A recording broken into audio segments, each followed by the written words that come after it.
정치부의 강상구 차장과 함께 최순실 씨와 관련된 내용을 좀 더 세밀하게 분석해 보겠습니다. 강 차장, 예. 오늘 사실 우리 톱뉴스가 이거 정말 충격적인데 최 씨가 그냥 국정에 살짝 개입하고 뭐 그런 게 아니라 1,800억 원대 국가 예산을 사실상 주물렀다는 거 아닙니까? 맞습니다. 예. 최순실 씨 사무실에서 박근혜 대통령의 핵심 추진 사업인 문화융성 관련 예산안 서류가 무더기로 나왔습니다. 모두 12개의 프로젝트인데 규모가 무려 1,800억 원입니다. 최순실 씨의 측근들이 사업 계획을 짜고 예산을 책정하면 최 씨가 직접 가필하거나 메모를 붙였습니다. 문화창조센터 건립 프로젝트 문건이 이 안에 있는데 실제로 집행이 됐습니다. 문화창조 융합 벨트입니다. 예. 박근혜 대통령은 문화창조 융합 벨트 출범식 그리고 문화창조 벤처단지 개소식에 직접 참석을 했습니다. 이 사업을 총괄하는 문화창조 융합 본부장이 예. 바로 최순실 씨의 측근 차은택 씨입니다. 문화융성이라는 말이 조금 어려운데 이 사업을 박근혜 대통령이 계속 강조해 왔단 말이에요. 그렇죠. 그런데 저는 정말 차라리 그러기를 바라는데 어제 저희가 보도해 준 것처럼 이 최 씨가 이걸 뭐 자기가 예산안을 만든 게 아니라 정부가 만든 예산안을 혹시 받은 건 아닙니까? 지금까지 보면은 주로 연설문도 그렇고 최 씨가 만든 게 아니라 정부에서 받은 게 지금까지 나온 대부분의 문건이었죠. 그렇죠. 근데 이번 건은 다릅니다.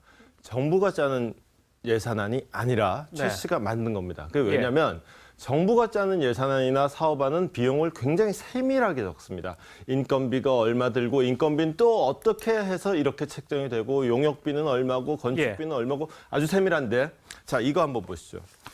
이게 지금 말씀드리고 있는 네, 좀 클로즈업을 한번 해주시죠. 12건의 문건 중에 하나인데 예. 자 한번 보시죠. 국가 브랜드, 해외 홍보 그리고 사업 설명하고는 네. 밑도 끝도 없이 예산 50억 아하. 끝입니다. 그걸 좀 크게 좀 잡아야 될 것 같아요. 다른 다음 아무것도 페이지도 없이 한번 그냥. 보시죠. 네. 자, 국가 브랜드 해외 홍보 그러고는 해외 홍보 문화 활성화 그러고는 밑도 끝도 없이 예산 15억 네. 끝입니다. 예. 다음 페이지 마찬가지입니다.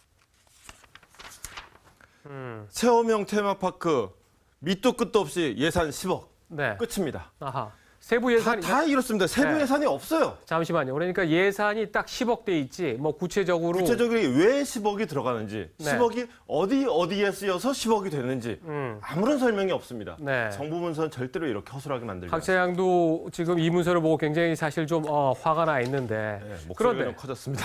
문제의 이 서류가 만들어진 시기가 이걸 우연이라고 봐야 되나요? 유진용 문체부 장관이 물러난 그 시기하고 이 겹친다고요? 기억을 하실 겁니다. 유진용 장관이 물러나는 과정이 순탄하지가 않았습니다. 네. 외압 논란이 있었고 그 외압 논란을 막으려다가 예. 결국 쫓겨나다시피 교체됐는데 자, 이 문건들이 만들어진 시기가 2014년 4월부터 9월까지입니다. 유진용 장관이 물러난 시기가 2014년 7월입니다. 예. 그 중간에 있죠. 예. 자, 그리고 7월에 유진용 장관이 물러나고 한 달 뒤 8월에 최은택 씨가 문화부의 문화융성위원으로 위촉이 됩니다. 그리고 같은 해 8월, 그러니까 같은 달이죠. 차은택 씨의 대학원 스승인 김종덕 장관이 문체부 장관으로 임명이 됩니다. 예. 그리고 두 달 뒤인 10월, 유진용 라인이라고 속칭 분류되는 문화체육부의 1급 공무원, 정말 문화체육부의 수뇌부들이죠. 그렇죠. 6명이 줄사표를 냅니다. 네. 그리고 11월 달에 차은택 씨의 외삼촌인 김상률 청와대 교육문화수석이 또 임명이 됩니다. 예. 문체부를 최순실 라인이 접수를 하고 최순실 팀이 만든 프로젝트와 예산을 문체부가 집행을 하는 예. 이런 구조를 만들려는 게 아니었냐라는 의심이 드는 충분한 정황이 되죠. 네. 오늘 아침 조선일보 만물상에 김태익 논설위원이 이 문화체육부가 이렇게 접수된 상황하고 또 이것 때문에 아주 붕괴하는 그런 문체부 전 현직 공무원들의 그런 목소리를 담아서 이게 또 아침에 화가 됐는데 자, 강 차장 여기서 좀 궁금한 게 아니 예산안 만들고 또 개입하고 이런 것도 몰라서 문체부를 이렇게 접수하려고 한 또 그 이유 어떤 겁니까? 그게 자, 지난 7월 TV조선에 그 미르 의혹을 집중 보도를 했었는데 그 네. 당시에 플레이그라운드라는 회사를 소개한 적이 있습니다. 그렇죠. 이게 차은택 씨의 최측근이 운영하는 회사인데 예. 사실상 차은택 씨의 회사라고 해도 과언이 아닌데 박근혜 대통령이 해외 순방할 때마다 무슨 K 머시기 이런 네. 사업을 하거든요. 그렇죠. 이 사업이 대부분 다 이 플레이그라운드라는 업체가 맡은 사업들이에요. 예. 그러니까 특정 사업을 만들고 그 사업에 필요한 예산을 편성해서 특정 회사의 사업을 몰아주면 그 예산은 고스란히 특정 회사의 돈이 되는 거죠. 그렇죠. 국가 예산이 사적인 이익, 즉 개인의 재산 쌓기, 축제에 악용될 소지가 다분하다는 거죠. 예. 그러니까 지금 보면은 미르재단과의 K스포츠를 만든 것도 이 800억 원이나 걷어가지고 만든 것도 이건 단순히 재단 운영에 조금 뭐 개입해보자 이게 아니라 사업권을 영구히 좀 갖겠다 이런 목적이 좀 깔려 있는 거 아닙니까? 그러니까 800억 원은 어떻게 보면 시드머니죠. 딱 이제 그렇죠. 미천으로 깔아놓고 그 800억 외에 또 그 외 사업을 벌려서 이제 그 돈을 벌 거리가 되는 건데, 근데 왜 미르를 지금 국가 예산까지 주무르면서 왜 미르나 K스포츠 재단이 또 필요했을까를 생각하지 않을 수가 없는데 이런 네. 추론이 가능합니다. 최순실 씨가 아무리 국가 예산을 주무른다 하더라도 국가 예산은 그래도 엄격한 절차를 통해서 편성되고 그렇죠. 결정적으로 사후에 감사를 받습니다. 쌈짓돈처럼 편하게 꺼내 쓰기는 아무래도 부담스러운 돈이죠. 예. 게다가 이게 예산이라는 거는 예컨대 문화부 예산에 그럼 문화부 내부에서 이제 조율이 있어야 되고요. 네. 그리고 부처 간에 이제 기획재정부하고 또 해야 되고 또 예산에 어느 부처가 더 필요하니까 그쪽으로 주자 이런 것도 있고, 그리고 국회 심의 거치면서 계획대로 또 진행이 안 될 수가 있어요. 네. 이번 국회만 해도 당장 미르 예산 깎겠다 그러면서 문화창조 그 벨트 예산 지금 야당이 다 삭감하겠다고 그래 지금 벼르고 그렇게 있지 돼야죠. 않습니까? 예. 그렇다면 이 예산을 노리는 사람으로서는 좀 더 편하게 접근할 경로를 찾게 되겠죠. 그렇다면 미르와 K스포츠라는 별도의 재단을 만든다면 네. 훨씬 더 편해질 수 있겠죠. 그래서 여러 사람들의 증언을 종합해 보면 최순실 씨는 회장님으로 불렸고 네. 그리고 저는 이 보도가 사실 맞을 거라고 생각을 하는데 SK그룹에 80억 원을 요청을 해서 30억 원까지 거의 협상이 됐는데 최순실 씨가 그러면 필요 없다. 지금 그렇게 했다는 보도도 있지 않습니까? 그렇습니다. 일단 부인은 하고 있죠. 예. 자, 여기서 오늘 TV조선이 또 특종으로 그 보도한 사실 7월부터 계속 하고 있는 건데 네. 늘품체조라고 이건 국민들 건강과 관련된 건데 최순실 씨는 아니 유치원하고 일했던 사람인데 여기에도 개입을 했어요. 네. 우리가 어릴 때부터 국민체조 익숙하지 않습니까? 근데 네. 이거 조금 좀 개선해보자 그래서 문화체육부에서 돈도 들이고 체육 전문가들 다 초빙해가지고 코리아 체조라는 걸 새로 만들었어요. 근데 예. 만들고 발표만 딱 남겨놓고 한 달 남은 시점에 갑자기 네. 새로운 국민체조, 늘품체조라는 게 새로운 국민체조로 딱 선정이 됐어요. 바뀌었어요. 이게 늘품체조라는 게 차은택 씨하고 미스코리아 출신 트레이너인 그 정아름 씨가 합작으로 만든 걸로 돼 있는데 예. 문화체육부가 늘품체조 홍보비로만 3억 5천만 원을 썼습니다. 그런데 3억 5천. 3억 5천도 문제지만 예. 늘품체조의 홍보 제작비가 차은택 씨가 만든 엠박스 에디트라는 유령 회사로 흘러들어갔습니다. 아하. 이 돈도 차은택 씨한테 간 거예요. 박근혜 대통령이 새로운 국민체조라면서 늘품체조 시연식을 한 적이 있죠. 네. 그 행사 이틀 전에 이제는 익숙해진 의상실, 그 문제의 의상실에 최순실이 또 갑니다. 가가지고 박 대통령이 입을 운동복을 고르는 장면을 오늘 또 TV조선이 확보해서 공개를 했습니다. 박근혜 대통령이 어떻게 보면은 조금 낮은 재질의 그 그렇죠. 옷을 입고 또 이렇게 춤을 추고 했다라는 게 이게 다 최순실 씨 기획이라는 게 사실 믿겨지지가 않는데 네. 자, 강 차장. 여기서 한번 이렇게 좀 물을 수밖에 없을 것 같아요. 이 최순실이라는 이 여자 도대체 어떤 사람입니까?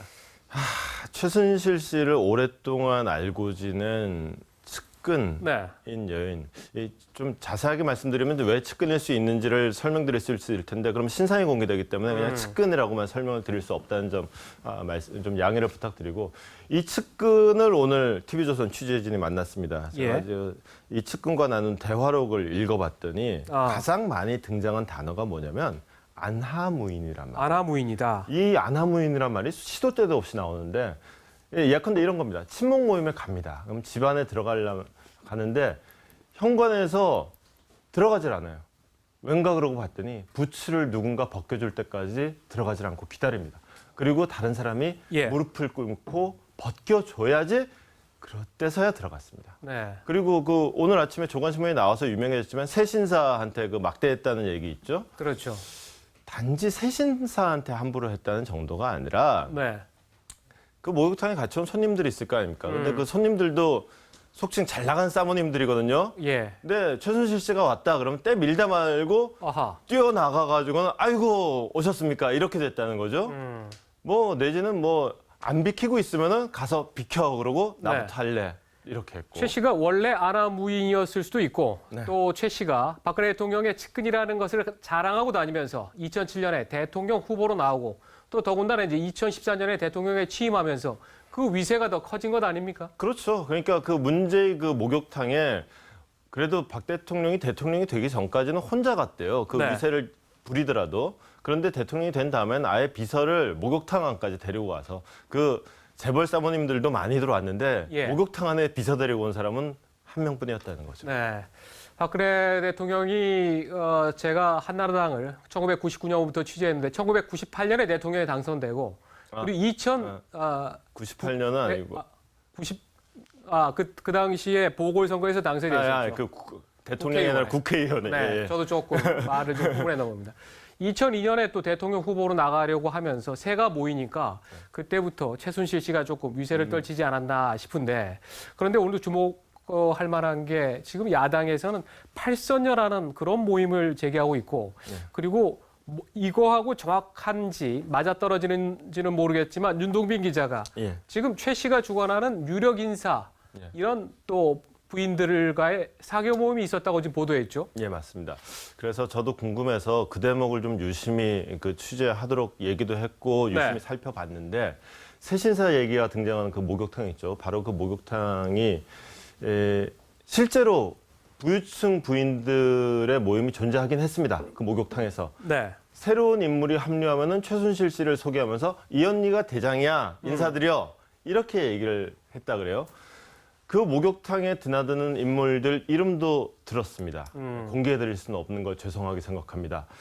근데 다른 경로로 이른바 팔선녀라는 사람의 명단을 또 접한 적이 있었는데 예. 일부 일치하는 이름도 있고 일치하지 않는 이름도 있습니다. 네. 근데 이 사람들 스스로 본인들이 했던 말이 뭐냐면 어허.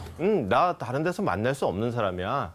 보통 사람은 만날 수도 없는 사람이야 라고 스스로 소개를 하고 있습니다. 예. 이름만 되면 알만한 연예인도 포함되어 있고 재벌 사모님들도 다수 들어가 있습니다. 예. 이른바 팔선녀 멤버로 고위공직자 한 분이 이름이 간혹 나오고 있는데 저희 취재로는 적어도 저희가 오늘 만난 측근은 그분은 해당 목욕탕에서 본 적이 없다고 합니다. 그러니까 그분은 일단 해당 팔선녀인지 아닌지는 알 수 없으나 네. 적어도 그 목욕탕 모임 멤버는 아니다라고 말씀드렸습니다. 예.